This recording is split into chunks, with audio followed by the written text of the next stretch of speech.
In my last video, I discussed social Darwinism, capitalism, free market economy, and laissez-faire economy policy. This video will deal with the titans of American industrialization, better known as the robber barons of the industrial age.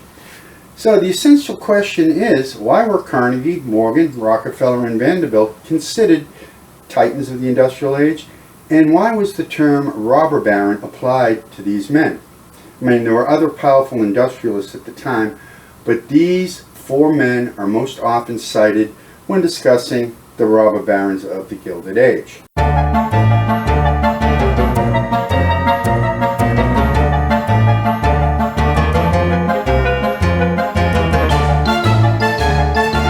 Now, Andrew Carnegie made his fortune in steel.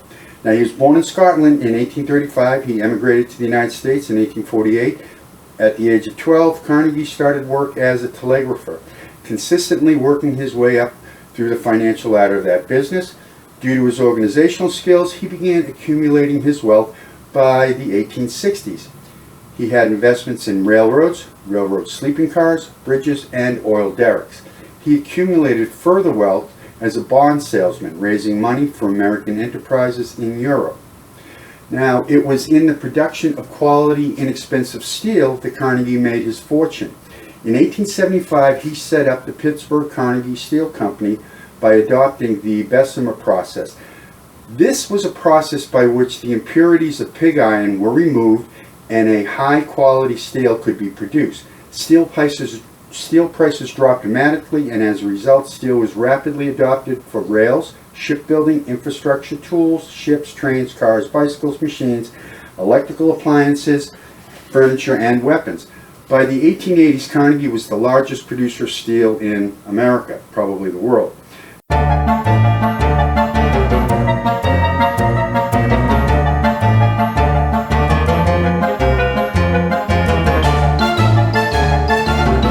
Now, J.P. Morgan, this gentleman, was an American financier. Unlike Carnegie, though, Morgan was born into a family of wealth, but Morgan focused on American railroads, which was the largest business in America at that time. He developed and financed a national railroad empire by reorganizing and consolidation. He did this by raising large sums of other people's money in America and Europe. Morgan also actively managed and organized the railroad corporation, increasing its efficiency. Now, when Congress passed the Interstate Commerce Act of 1887, Morgan began consolidating railroad lines into one large holding company. In 1901, Morgan merged three of the most important railways in the Midwest. It was called the Northern Pacific Railway, the Great Northern Railway, and the Chicago, Burlington, and Quincy Railroad. The new railroad was called Northern Security Trust Company. Later on, President Theodore Roosevelt would break up this trust by using the Sherman Antitrust Act of 1890. However, Morgan's biggest deal happened in 1901 when he purchased Pittsburgh Carnegie Steel Company from Andrew Carnegie for a whopping $303 million. That's equal to about $10.5 billion today. Now, with this purchase, he began building the U.S. Steel Corporation.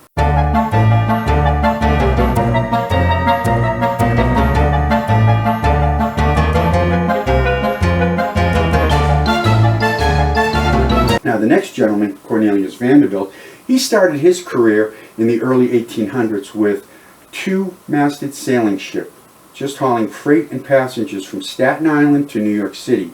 He expanded his ferry service by entering into lucrative partnerships with other ferry service owners.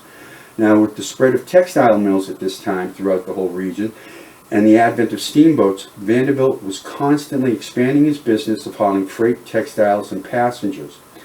Now, Vanderbilt then expanded his business interest into railroads. Building a major railroad empire, by 1870 he consolidated two of the key lines into the New York Central and the Hudson River Railroad, one of the first giant corporations in United States history. Vanderbilt was responsible for the construction of Grand Central Depot in New York City, which was then replaced by Grand Central Terminal in 1913, years after his death. It's now known as Grand Central Station.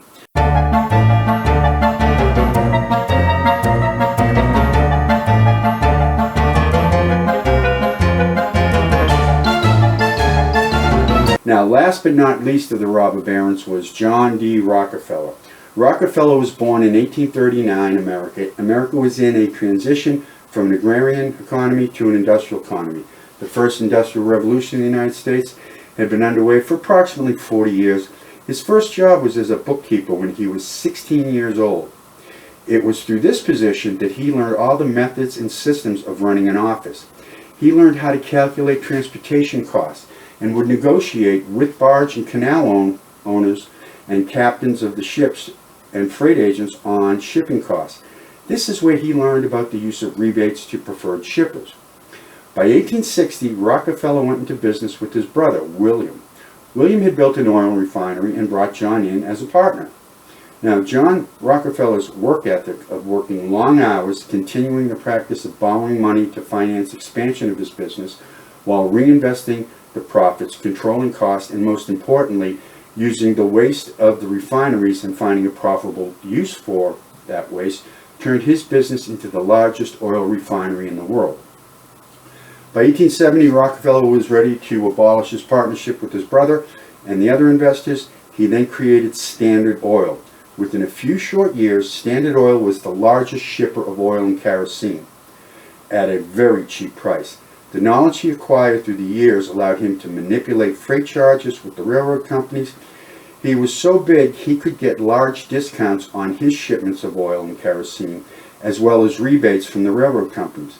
Now, since the railroad companies were competing for freight business and they didn't want to lose his, he was also able to get the railroads to jack up the prices of his competitors and receive rebates on their shipments. I mean, that's pretty smart. Now, finally, Rockefeller would buy out failing oil refineries and bring them under the control of Standard Oil. Any company that would not sell out, he forced them into bankruptcy and bought the assets at auction at a very, very cheap price.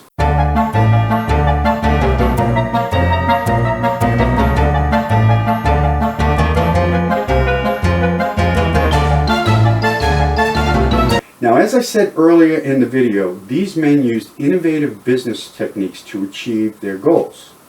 Now, Andrew Carnegie built his steel company through vertical integration. Now, what is vertical integration?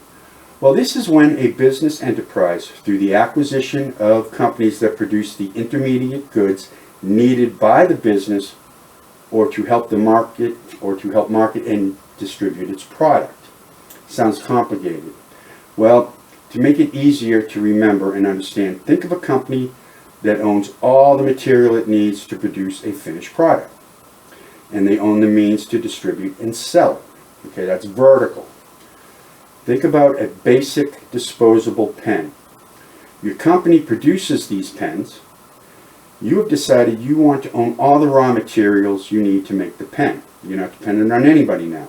Well, plastics are produced with natural materials such as coal, natural gas, salt, crude oil.